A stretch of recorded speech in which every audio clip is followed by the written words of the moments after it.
بسم اللہ کی برکت کا واقعہ۔ السلام علیکم دوستو، امید کرتا ہوں آپ سب خیریت سے ہوں گے۔ کہا جاتا ہے کہ کسی علاقے میں قحط سالی پیدا ہو گئی۔ اس قحط سالی کی لپیٹ میں نہ صرف انسان بلکہ چرند و پرند سب اس کا شکار ہو گئے۔ مویشی مالکان بے حد پریشان تھے۔ اس دوران ایک مسجد کے مولوی نے جمعہ کے خطبے میں نہایت یقین کے ساتھ یہ بات بتائی کہ اللہ کا نام لے کر یعنی بسم اللہ پڑھ کر دریا کو حکم دیا جائے تو وہ بھی نافرمانی نہیں کرتا۔ خطبہ سننے والوں میں ایک چرواہا بھی موجود تھا۔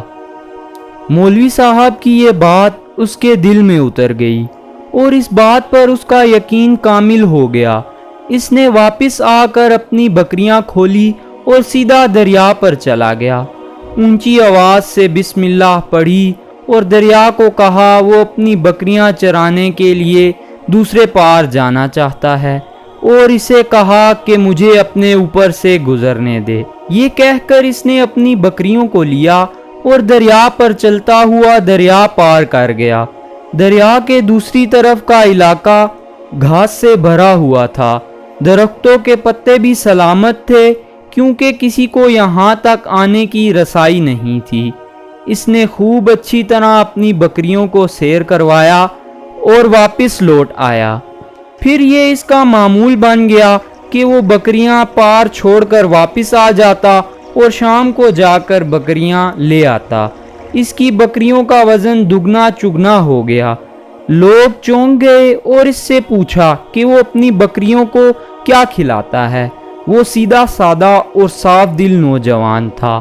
اس نے صاف صاف بات بتا دی کہ جناب میں تو بسم اللہ پڑھ کر دریا پر چل کر اپنی بکریاں دوسری طرف چرانے لے جاتا ہوں۔ یہ بات سب نے سنی مگر کسی نے اس چرواہے کی بات پر یقین نہیں کیا کیونکہ یہ ناقابل یقین بات تھی۔ مگر بات ہوتے ہوتے مولوی صاحب کے پاس پہنچ گئی۔ مولوی صاحب نے اس چرواہے کو بلایا اور سارا ماجرا پوچھا۔ اس چرواہے نے مولوی صاحب کو ہی حوالہ بنا لیا کہ مولوی صاحب میں تو آپ کا شکریہ ادا کرنے والا تھا۔ آپ نے جمعے کے خطبے میں جو نسخہ بتایا تھا کہ بسم اللہ کہہ کر دریا کو بھی حکم دو تو وہ بھی انکار نہیں کرتا، تو میں نے تو بس آپ کے نسخے پر ہی عمل کیا ہے۔ مولوی صاحب حیرت سے اس کے چہرے کو دیکھتے رہے۔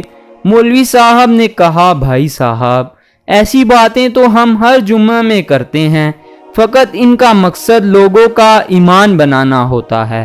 مگر بکریوں والا ڈٹا رہا کہ میں تو بس بسم اللہ کہہ کر پانی پر چلتا ہوں اور بکریوں سمیت پانی پار چلا جاتا ہوں۔ آخر کار مولوی صاحب نے صبح خود یہ تجربہ کرنے کی ٹھانی، جسے دیکھنے چرواہے سمیت پورا علاقہ آ گیا۔ مجمع زیادہ تھا۔ مولوی صاحب نے ایک دو بار سوچا کہ انکار کر دوں کہ کہیں ڈوب ہی نہ جاؤں، مگر وہ مولوی صاحب کو کندھے پر اٹھا کر لائے تھے۔ اب بھی جوش و خروش سے اللہ اکبر کے نعرے لگا رہے تھے اور مولوی صاحب کے حق میں تعریفیں کر رہے تھے۔ آخر کار مولوی صاحب نے اپنے ڈر کو دور کرنے کے لیے ایک رسا منگوایا۔ پہلے اسے ایک درخت کے ساتھ باندھا، پھر اپنی کمر کے ساتھ باندھا، پھر ڈرتے ڈرتے ڈھیلا ڈالا بسم اللہ پڑھا اور دریا پر چلنا شروع ہو گئے۔ مگر پہلا پاؤں ہی رکھا تھا کہ پانی میں گر گئے۔ مولوی صاحب ڈبکیاں کھانے لگے اور پانی کے بہاؤ میں بہنا شروع ہو گئے۔ لوگوں نے کھینچ کھینچ کر باہر نکالا۔ مولوی صاحب کی اس حرکت نے چرواہے کو پریشان کر دیا۔ مولوی صاحب کی بسم اللہ کو یہ کیا ہو گیا ہے، کیونکہ اس کا یہ روز کا معمول تھا۔ اس کے اپنے یقین میں کوئی فرق نہ آیا۔ اس نے بسم اللہ کہہ کر بکریوں کو پانی کی طرف اشارہ کیا اور خود ان کے پیچھے چلتا ہوا پار چھوڑ کر واپس بھی آ گیا۔ لوگ اسے ولی اللہ سمجھ رہے تھے اور اس کے حق میں نعرے لگائے جا رہے تھے، مگر وہ سب سے بے نیاز سیدھا سادہ انسان تھا۔ وہ مولوی صاحب کے پاس پہنچا اور کہا مولوی صاحب میں آپ کی بسم اللہ کی تعریف سے کافی پریشان تھا، مگر پانی پر چلتے ہوئے مجھے آپ کی بسم اللہ کی بیماری پتہ چل گئی۔ اس چرواہے نے درخت سے بندھی رسی کی طرف اشارہ کیا اور کہا، مولوی صاحب، آپ کی بسم اللہ کی بیماری یہ ہے کہ آپ کی بسم اللہ کی برکت کو یہ رسا کھا گیا۔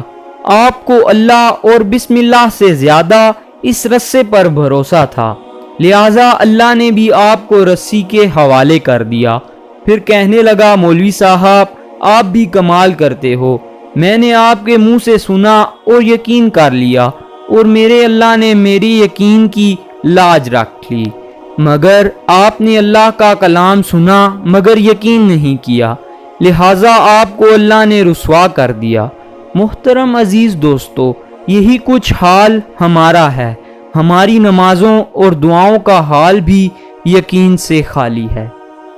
ویڈیو اچھی لگی ہو تو ویڈیو کو لائک ضرور کیجیے گا۔ شکریہ۔